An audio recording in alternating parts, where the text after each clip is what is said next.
जय श्री राम। प्रेम से बोलिए शनि महाराज जी की जय, हनुमान जी महाराज जी की जय। ओम नमः शिवाय।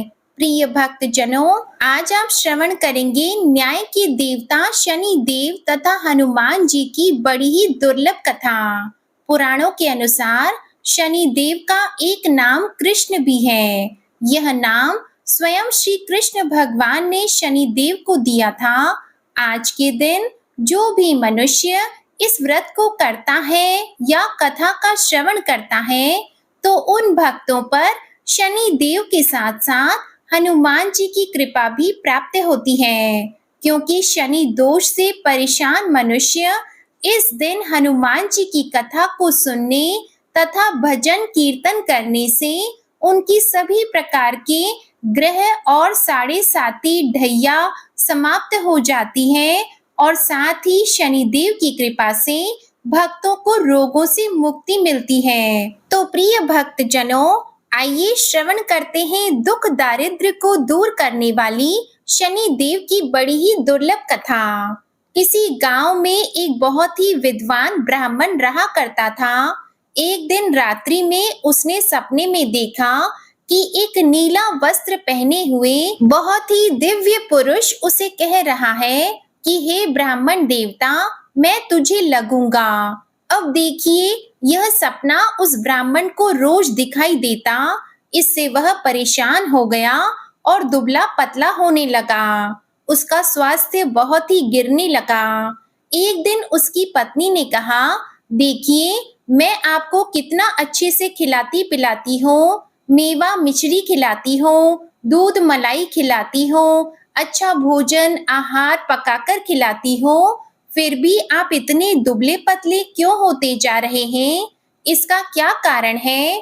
प्रिय भक्त जनों, उस ब्राह्मण ने अपनी पत्नी से अपना सारा हाल बताया कि मेरे सपने में एक नीले कपड़े पहने हुए बहुत ही दिव्य पुरुष आते हैं। वे मुझसे कहते हैं कि हे ब्राह्मण, मैं तुझे लगूंगा। अब यही सोचकर मुझे भूख प्यास नहीं लगती, मैं दुबला होता जा रहा हूँ। तब ब्राह्मणी ने कहा, हे पतिदेव, मुझे लगता है कि आपको शनि भगवान दर्शन देते हैं। आपके ऊपर शनि की दशा शुरू होने वाली है, इसलिए आपको वे सचेत करते हैं। अवश्य ही वे शनि महाराज हैं। अब की बार जब दिखें तो आप उनसे कहिएगा कि आप मुझे सिर्फ सवा पहर ही लगना। प्रिय भक्त जनों, उसी दिन जब रात्रि होती है तो ब्राह्मण फिर से सोता है और उसके सपने में शनि भगवान दर्शन देते हैं और कहते हैं, हे ब्राह्मण, आज मैं तुम्हें लगूंगा। तब ब्राह्मण ने कहा, हे भगवान, यदि आप लगना ही चाहते हैं तो लग जाइए, लेकिन यह बताइए भगवान, आप कितने दिनों के लिए लगोगे? तब शनिदेव ने कहा, हे ब्राह्मण, तुम्हारे ऊपर साढ़े साती शुरू होने वाली है, मैं तुम पर 7.5 साल के लिए लगूंगा। तब ब्राह्मण ने कहा, क्षमा कीजिए भगवान, इतना भारी तो मुझसे झेला नहीं जाएगा, 7.5 साल बहुत है भगवान। तब शनिदेव बोले, अच्छा, 5 वर्ष के लिए लगूंगा। तब ब्राह्मण ने कहा, शनि महाराज, यह भी मेरे लिए ज्यादा है। शनि भगवान बोले, तो ठीक है, 2.5 साल का लग जाओ। ब्राह्मण ने फिर मना कर दिया। तब शनिदेव कहने लगे, सवा पहर का लगूंगा तो ठीक रहेगा। प्रिय भक्त जनों, उसे सवा पहर की शनि की दशा लग गई। ब्राह्मण ने नींद से उठते ही अपनी पत्नी से कहा, देखो, मेरे सवा पहर की शनि की दशा लगी है, इसलिए मैं जंगल जाकर समय बिताऊंगा। तुम मेरे खाने पीने का सारा सामान बांध दो और मेरे पीछे किसी से लड़ना मत। घर में बैठी रहना, बच्चों को भी कहीं मत जाने देना और इस सवा पहर में किसी को गाली भी मत सुनाना। ऐसा कहकर ब्राह्मण अपने घर से जंगल की ओर चल दिया। जंगल में ब्राह्मण एक पीपल के पेड़ के नीचे बैठ गया और हनुमान जी का पाठ करने लगा। एक पहर बीत गया तो ब्राह्मण ने सोचा, बाकी का समय तो रास्ते में ही बीत जाएगा। सुबह वहां से चल दिया और रास्ते में चलते हुए उसे एक सब्जी मंडी दिखाई दी। उसने सब्जी मंडी में से एक बड़ा सा कद्दू खरीदा। कद्दू खरीदकर अपने चादर में लपेटकर वहां से चल दिया। तभी रास्ते में शनि महाराज एक साधु का वेश बदलकर उसके पास आते हैं और कहते हैं, तुम्हारे चादर में क्या है? ब्राह्मण ने कहा, हे साधु महाराज, मेरी इस चादर में तो कद्दू है। साधु ने कहा, अच्छा कद्दू है तो दिखाओ। जब ब्राह्मण ने अपना चादर दिखाया तो आश्चर्य, उसमें तो उस राज्य के राजा के बेटे का कटा हुआ सर था। यह देखते ही साधु महाराज, जो कि शनिदेव थे, उस ब्राह्मण को लेकर राज दरबार में पहुंच गए और राजा से कहने लगे, महाराज, यह देखिए, यह दुष्ट दुराचारी आपके पुत्र की हत्या करके उसके सिर को काट के अपने चादर में लेकर घूम रहा था। इसे आप दंड दीजिए। प्रिय भक्तजनों, राजा ने जब सुना कि उस ब्राह्मण ने उसके पुत्र को मार दिया है, राजकुमार की हत्या कर दी है, तब राजा बहुत ही क्रोधित हुआ। उसने कहा, मुझे मत दिखाओ, मुझसे यह सब कुछ देखा नहीं जाएगा। हे सैनिकों, तुम इसे तुरंत ले जाओ और इसे सूली पर चढ़ा दो। जब नगर में यह समाचार कि राजा के पुत्र का सिर कट चुका है, एक ब्राह्मण ने उसकी हत्या कर दी है, तो नगर में हाहाकार मच गया और उस ब्राह्मण को सैनिक सूली पर चढ़ाने के लिए ले गए। जब फांसी पर चढ़ाने ही वाले थे, तब जैसा कि नियम होता है, मरने वाले से उसकी अंतिम इच्छा को पूछा जाता है, तो सैनिकों ने भी ब्राह्मण के अंतिम इच्छा को पूछा। सैनिकों ने कहा, हे ब्राह्मण, बताओ तुम्हारी अंतिम इच्छा क्या है? भक्तजनों, ब्राह्मण ने सोचा कि यदि किसी प्रकार कुछ समय तक के लिए फांसी रुक जाए तो शनि की दशा का 1.25 पहर पूरा हो जाएगा। यह सोचकर उसने कहा, भाई, मैं बचपन से नित्य बालाजी की कथा कहता और सुनता आया हूँ। आज मरने से पहले अंतिम बार कथा कह लेने दो। अब क्या था? फांसी देने वाले सैनिकों ने उसकी आखिरी इच्छा पूर्ण होने तक फांसी को रोक दिया। कहानी कहते कहते 1.25 पहर पूरा हो गया। शनि की दशा खत्म हो गई। अब इधर देखिए, राजा का जो पुत्र था राजकुमार, वह जंगल से शिकार खेलकर वापस राजमहल में आ गया। राजमहल में राजकुमार को देखते ही राजा बड़ा ही प्रसन्न हुआ, लेकिन मन ही मन उसे डर भी लगा। यदि उस निर्दोष ब्राह्मण को फांसी चढ़ा दिया गया होगा तो ब्राह्मण हत्या का दोष लग जाएगा। अब क्या था? राजा ने 2 घुड़सवार को जल्दी से फांसी घर की तरफ दौड़ाया और ब्राह्मण को आदर सहित दरबार में आने का हुक्म दिया। ब्राह्मण राज दरबार में उपस्थित हुआ तो राजा ने क्षमा याचना मांगते हुए कहा कि आपके बगल में जो चादर है उसे खोल कर दिखाओ। राजा की आज्ञा के अनुसार ब्राह्मण ने चादर खोली तो उसमें कद्दू था। राजा ने ब्राह्मण को बहुत सा धन दिया और पूछा, हे ब्राह्मण देवता, मुझे यह समझ में नहीं आया, इस सब के पीछे रहस्य क्या है? यह सब क्यों हुआ? आखिर यह सब था क्या? तब ब्राह्मण ने कहा, हे महाराज, मुझे 1.25 पहर की शनि की दशा लगी थी, इसलिए यह सब कुछ हुआ। राजा ने कहा, हे ब्राह्मण, शनि देव की दशा किस प्रकार टलती है? ब्राह्मण ने कहा, हे राजन, यदि राजा या सेठ को यह दशा लगती है तो काला हाथी या काला घोड़ा दान करना चाहिए। गरीब को शनि की दशा लगती है तो पीपल की पूजा करनी चाहिए और शनि की कहानी सुननी चाहिए। तिल, तेल और काला उड़द आदि का दान करें। काले कुत्ते को तेल चुपड़ी रोटी खिलाएं तो शनि की दशा उतर जाएगी। अब देखिए, राजा ने उस ब्राह्मण को कद्दू वापस किया। अब घर आकर ब्राह्मण ने कद्दू अपनी पत्नी को दिया। जब उसकी पत्नी ने सब्जी बनाने के लिए उस कद्दू को काटा तो उसके बीजों की जगह हीरे मोती निकलने लगे। तब ब्राह्मणी ने पूछा, हे पतिदेव, यह सब क्या है? इसमें से हीरे मोती कैसे निकल रहे हैं? इसे कहाँ से लाए हैं आप? तब ब्राह्मण ने कहा, हे प्रिय, जब शनि की दशा लगी थी तो यह कद्दू कुंवर का सिर बन गया था और जब दशा उतरी है तो शनि महाराज ने कैसे निहाल कर दिया, हमें माला माल कर दिया। हे शनि देवता, जैसे ब्राह्मण को शनि की दशा लगी वैसे किसी को भी शनि की दशा ना लगे। जैसे ब्राह्मण को धन दौलत मिला वैसे सबको धन दौलत मिले।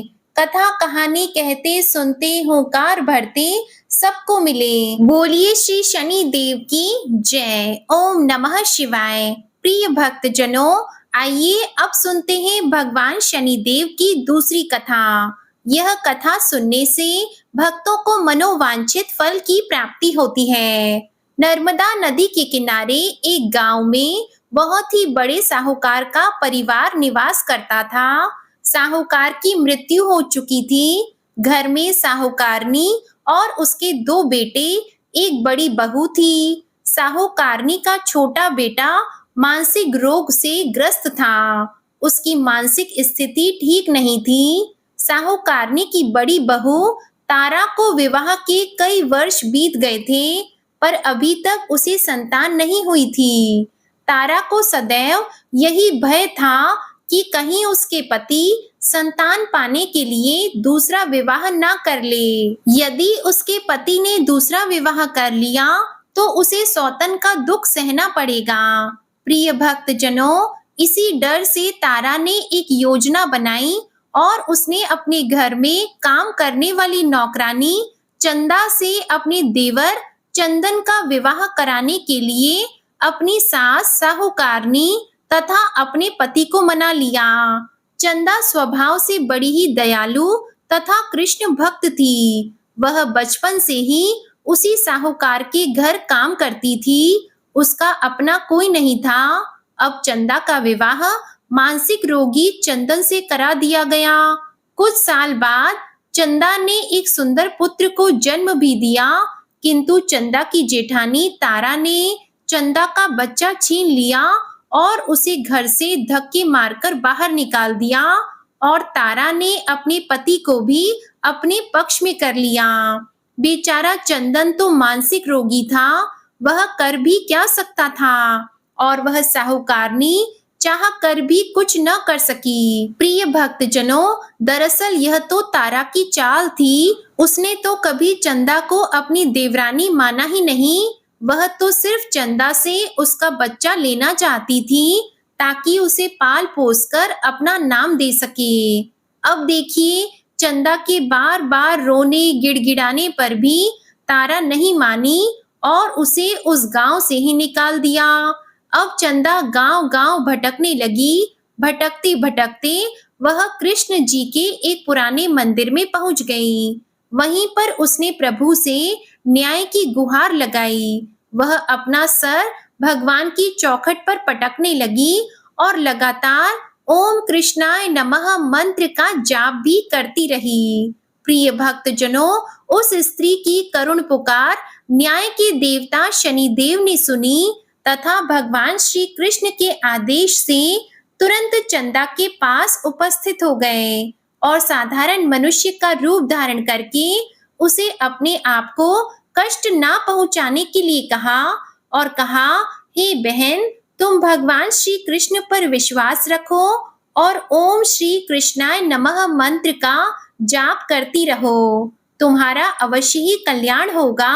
तुम्हारे जो भी दुख हैं सब भगवान श्री कृष्ण हर लेंगे और शनिदेव की कृपा से तुम्हारा मंगल होगा। यह सुनकर चंदा भगवान श्री कृष्ण की आराधना में लग जाती है और शनिदेव का ध्यान करते हुए ओम कृष्णाय नमः मंत्र का जाप करने लगी। अब शनिदेव एक साधु का वेश बदलकर साहूकार के घर पहुंच गए और अलख निरंजन का अलख जगाने लगे। तब घर से बाहर साहूकारनी निकली और उसने भिक्षा देकर उन्हें प्रणाम किया। तब साधु रूपी शनिदेव ने कहा, हे देवी, मैंने सुना है आपके घर में कोई मानसिक रोगी है। मैंने 7 सालों से हिमालय के जंगलों में भटकते हुए बहुत ही दुर्लभ जड़ी बूटी इकट्ठी की है जो हर प्रकार के रोगों को समाप्त कर देती है। यदि आप कहें तो मैं आपके घर के मरीज को ठीक कर सकता हूँ। प्रिय भक्तजनों, उस साहूकारनी ने कहा, हे महात्मा, अहो भाग्य जो आप यहाँ पधारे। हाँ महाराज जी, मेरा छोटा बेटा जो कि दिमागी रूप से बीमार है, आप उसे ठीक कर दीजिए। आप जो चाहेंगे मैं वह आपको दूंगी। आइए, घर के अंदर आइए। साहूकारनी ने अपने बेटे चंदन को साधु महाराज को दिखाया, जो अब चंदा के चले जाने से बहुत ही दुखी था। साधु महाराज ने अपने कमंडल से जल निकालकर उसे अभिमंत्रित करके चंदन को पीने के लिए दिया। उस जल को पीते ही चंदन बिल्कुल ठीक हो गया और साधु महाराज ने तारा को भी बहुत समझाया कि वह चंदा का बच्चा उसे वापस कर दे और अपनी गलती को स्वीकार कर ले, किंतु नहीं मानी। वह तो उल्टे ही साधु महाराज को डांटने लगी, यहाँ तक कि चंदन के ठीक होने से उससे ईर्ष्या करने लगी। इस बात से रुष्ट होकर भगवान शनिदेव की दशा तारा को लग गई और वह मानसिक रोगी हो गई। उसका एक हाथ लकवा से ग्रस्त हो गया। साधु महात्मा के बताए अनुसार चंदन अपनी पत्नी चंदा को घर ले आया और अपनी पत्नी, बच्चे और माँ के साथ हंसी खुशी जीवन व्यतीत करने लगा। प्रिय भक्तजनों, तारा को शनिदेव ने उसके कर्मों का फल दिया और चंदा के सिर्फ ओम कृष्णाय नमः मंत्र का जाप करने से उस पर कृपा बरसाई और उसका बच्चा, पति, परिवार वापस मिल गया। उसका पति भी स्वस्थ हो गया। जय शनिदेव, जय जय शनिदेव। ओम नमः शिवाय। प्रिय भक्तजनों, साढ़े साती क्या होती है, इससे लोग क्यों डरते हैं? यह सही है कि साढ़े साती के समय व्यक्ति को कठिनाइयों और परेशानियों का सामना करना पड़ता है, किंतु इससे डरने और घबराने की कोई बात नहीं।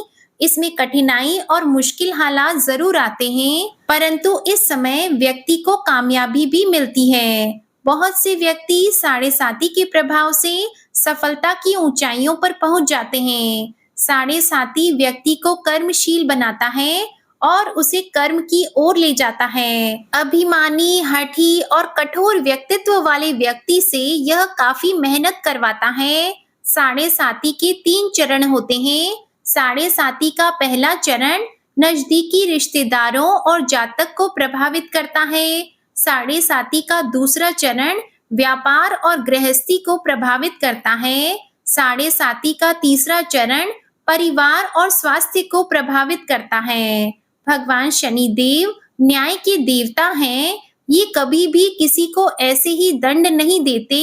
यदि दंड देते हैं तो उसे उसके साथ बहुत ही बड़ी शिक्षा भी देते हैं। जैसे एक माता अपने पुत्र की गलती पर उसे दंड देती है, उसकी भलाई के लिए, उसे सही मार्ग पर जाने के लिए, ठीक वैसे ही शनिदेव कर्म और न्याय के पथ पर चलने के लिए मनुष्य को दंड देते हैं, ताकि वह डरकर आगे ऐसा कार्य ना करें और अपने जीवन को सरल और सार्थक बनाएं।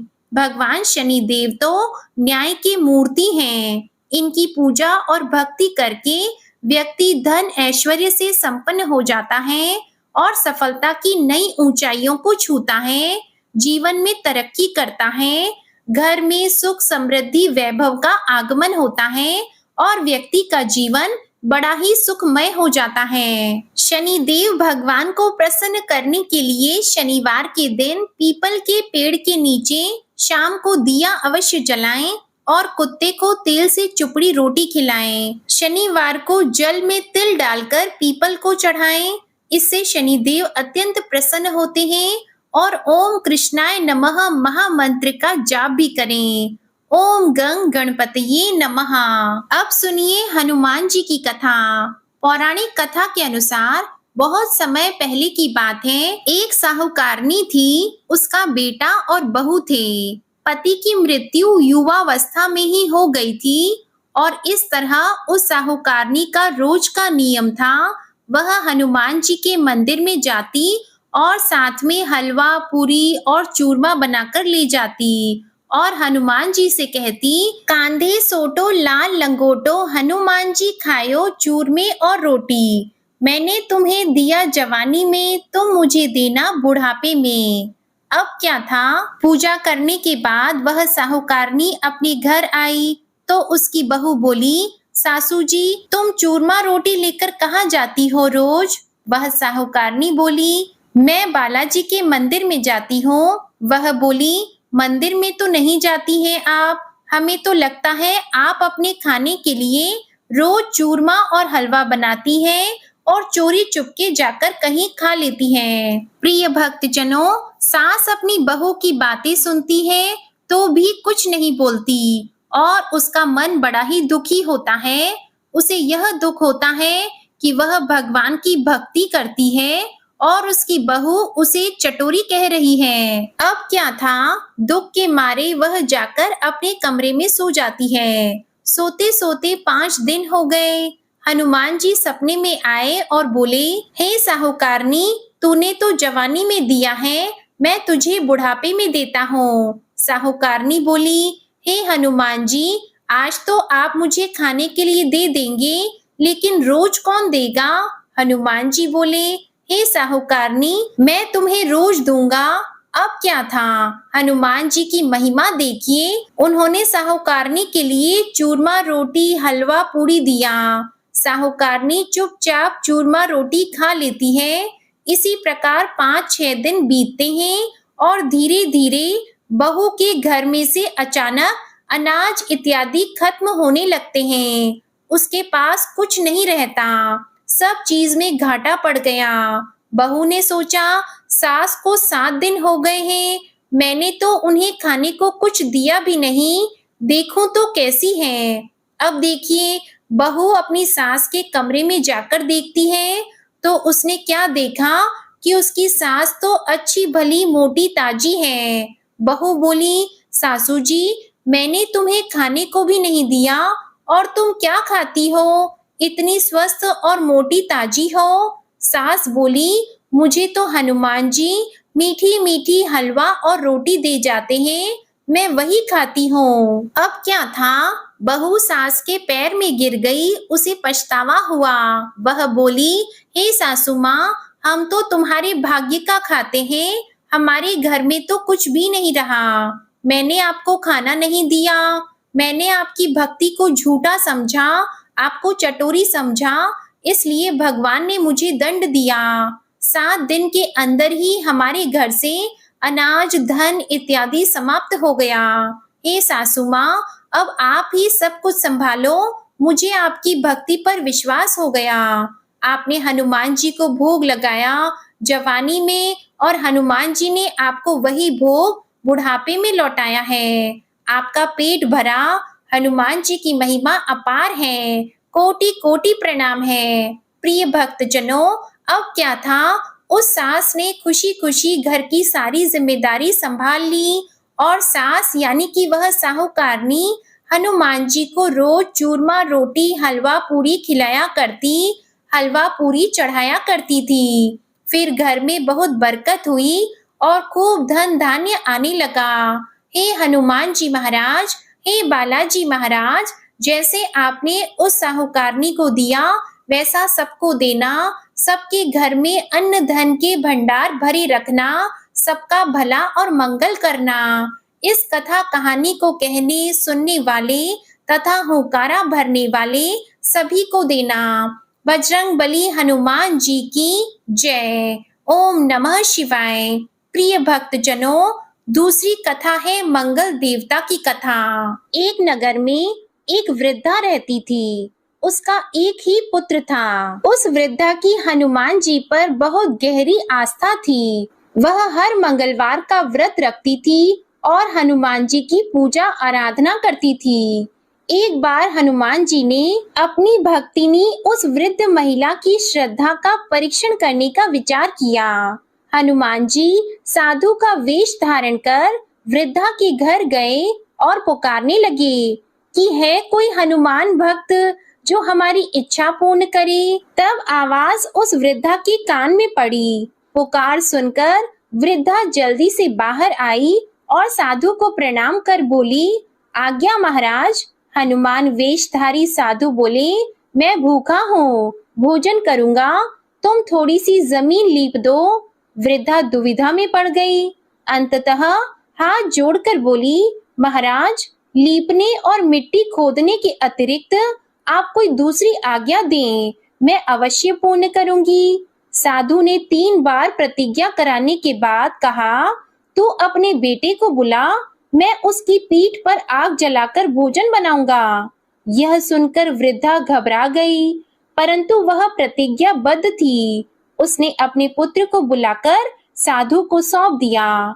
साधु वेशधारी हनुमान जी ने वृद्धा के हाथों से ही उसके पुत्र को पेट के बल लेटाया और उसकी पीठ पर आग लगवा दी। आग जलाकर दुखी मन से वृद्धा अपने घर में चली गई। इधर भोजन बनाकर साधु ने वृद्धा को बुलाकर कहा कि उनका भोजन बन गया है, तुम अपने पुत्र को पुकारो ताकि वह भी आकर भोग लगा ले। इस पर वृद्धा बोली, उसका नाम लेकर मुझे और कष्ट न दें। लेकिन जब साधु महाराज नहीं माने तो वृद्धा ने अपने पुत्र को आवाज लगाई। वह अपनी माँ के पास आ गया और अपने पुत्र को जीवित देखकर वृद्धा को बहुत आश्चर्य हुआ। वह साधु के चरणों में गिर पड़ी। तब हनुमान जी अपने वास्तविक रूप में प्रकट हुए और वृद्धा को भक्ति का आशीर्वाद दिया। तो प्रेम से बोले, शंकर भगवान की जय हो, बजरंग बली की जय हो। प्रिय भक्तजनों, अब सुनिए हनुमान जी की तीसरी कथा। पौराणिक कथा के अनुसार ऋषि नगर में केशवदत्त नामक एक ब्राह्मण अपनी पत्नी सावित्री के साथ रहते थे। केशवदत्त के घर में धन संपत्ति की कोई कमी नहीं थी। नगर में सभी केशवदत्त का सम्मान करते, लेकिन केशवदत्त संतान नहीं होने से बहुत चिंतित रहता था। दोनों पति पत्नी हर मंगलवार को हनुमान जी की पूजा करते। विधिवत मंगलवार का व्रत करते हुए वर्षों बीत गए। ब्राह्मण बहुत निराश हो गया, लेकिन उसने व्रत करना नहीं छोड़ा। कुछ दिनों बाद केशवदत्त हनुमान जी की पूजा करने के लिए जंगल में चला गया। उसकी पत्नी सावित्री घर में रहकर मंगलवार का व्रत करने लगी। दोनों पति पत्नी पुत्र प्राप्ति के लिए मंगलवार का विधि पूर्वक व्रत करने लगे। सावित्री ने अगले मंगलवार को व्रत किया, लेकिन किसी कारणवश उस दिन सावित्री हनुमान जी को भोग नहीं लगा सकी और उस दिन वह सूर्यास्त के बाद भूखी ही सो गई। काम की अधिकता के कारण उससे यह भूल हो गई थी। अगले मंगलवार को हनुमान जी को भोग लगाए बिना उसने भोजन नहीं करने का प्रण कर लिया। अब क्या था, 6 दिन तक भूखी प्यासी रही। 7वें दिन मंगलवार को सावित्री ने हनुमान जी की पूजा की, लेकिन तभी भूख प्यास के कारण सावित्री बेहोश हो गई। हनुमान जी ने उसे सपने में दर्शन देते हुए कहा, उठो पुत्री, मैं तुम्हारी पूजा से बहुत प्रसन्न हूँ। तुम्हें सुंदर और सुयोग्य पुत्र होने का वर देता हूँ। यह कहकर हनुमान जी अंतर ध्यान हो गए। उसी समय सावित्री ने उठकर हनुमान जी को भोग लगाया, स्वयं भोजन किया। हनुमान जी की अनुकंपा से सावित्री ने एक सुंदर शिशु को जन्म दिया। मंगलवार को जन्म लेने के कारण उस बच्चे का नाम मंगल प्रसाद रखा गया। अब देखिए, कुछ दिनों बाद सावित्री का पति केशवदत्त घर लौट आया। उसने मंगल प्रसाद को देखा तो सावित्री से पूछा, यह सुंदर बच्चा किसका है? सावित्री ने प्रसन्न होते हुए कहा कि मुझे हनुमान जी ने दर्शन दिए हैं और पुत्र प्रदान करने की सारी बात, सारी कथा अपने पति से कह सुनाई। लेकिन केशवदत्त को उसकी बातों पर विश्वास नहीं हुआ। उसके मन में पता नहीं कैसे यह कलुषित विचार आ गया कि सावित्री ने उसके साथ विश्वासघात किया है। अपने पापों को छुपाने के लिए सावित्री झूठ बोल रही है। केशवदत्त ने उस बच्चे को मार डालने की योजना बनाई। एक दिन केशवदत्त स्नान करने के लिए कुएं पर गया। मंगल प्रसाद भी उसके साथ था। केशवदत्त मौका देखकर मंगल देव को कुएं में फेंक दिया और घर आकर बहाना बना दिया कि मंगल तो कुएं पर मेरे साथ पहुंचा ही नहीं। केशव दत्त के इतना कहने के ठीक बाद मंगल दौड़ता हुआ घर में आ गया। केशव दत्त मंगल को देखकर बुरी तरह हैरान हो गया। उसी रात हनुमान जी ने केशव दत्त को सपने में दर्शन देते हुए कहा, हे केशव दत्त, तुम दोनों के मंगलवार के व्रत करने से प्रसन्न होकर पुत्र जन्म का वरदान मैंने दिया था, फिर तुम अपनी पत्नी पर शक क्यों करते हो? उसी समय केशव दत्त ने अपनी पत्नी सावित्री को जगाकर उससे क्षमा मांगते हुए स्वप्न में हनुमान जी के दर्शन की सारी कहानी सुनाई। केशव दत्त ने अपनी बेटे को हृदय से लगाकर बहुत प्रेम किया। उस दिन के बाद सभी आनंद पूर्वक रहने लगे। मंगलवार का विधिवत व्रत करने से केशव दत्त के सभी कष्ट दूर हो गए। इस तरह से जो भी स्त्री पुरुष विधिवत मंगलवार का व्रत करके व्रत कथा सुनते हैं, हनुमान जी उनकी सभी कष्ट दूर करके घर में धन संपत्ति का भंडार भर देते हैं, शरीर के सभी रोगों को नष्ट कर देते हैं। प्रेम से बोलिए बजरंगबली हनुमान जी की जय। ओम नमः शिवाय। आप सभी पर शनिदेव और हनुमान जी की कृपा सदा बनी रहे। आज की कथा पसंद आई हो तो वीडियो को लाइक करके चैनल को सब्सक्राइब कीजिएगा और कमेंट में शनिदेव और हनुमान जी की जय जरूर लिखिएगा।